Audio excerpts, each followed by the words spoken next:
Nothing beats RC Car Trading, and right now yan, umuulan dito sa garahe. Ayan si James, nililinis siya tong Vios 2024 model. Sobrang sariwa, pinasariwa pa lalo ni James dahil dinetail niya. Ayan, oh. So mga nagtatanong nga pala kung paano mag-detail ng unit na Vios. Unang-una ito, tanggalin nyo lang yung negative bago nyo basain. Tapos ito, huwag nyong lalagyan ng tubig yan, huwag pa ganyan. Pwede pa ganyan lang. Tapos pwede nyong power wash yan. Tapos itong alternator, pwede nyong takpan yan. Tapos nun, sabunin nyo na. Pag nasabon nyo na, hugasan nyo na. Paka ano nyo yung mga sulok-sulok para gumanda talaga.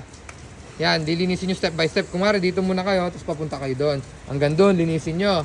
Tapos pati yan, linisin nyo talaga.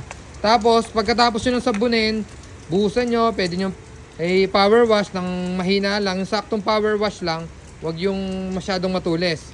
Tapos, after nun, i-dry nyo lang. Kung wala kayong blower, hayaan nyo lang siyang matuyo. Tapos, pwede nyo nang i-unplug. Ay, i-plug yung, yung negative na battery. Tapos yun, ready to go na. Lagyan nyo lang siya ng chemical na Armorol or BS1 or kahit anong gusto nyo na pang engine decreaser muna kayo. Tapos yung pampakintab nyo. Tapos na yun. Ready to go na yun. Tapos dito wala naman mababasa dyan. Kung naman kayo, may power wash kayo, damay nyo na yung radiator dito. Tsaka kasi minsan bumabara dito. Bumabara dito yung mga alikabok tsaka yung mga dumi. Pwede mag-cause ng overheat yun. Kaya yun. Yun lang naman ang tips natin. Na James, ayos ba James? Ayos. Done deal, ha? Yan. Nothing beats RC Car Trading.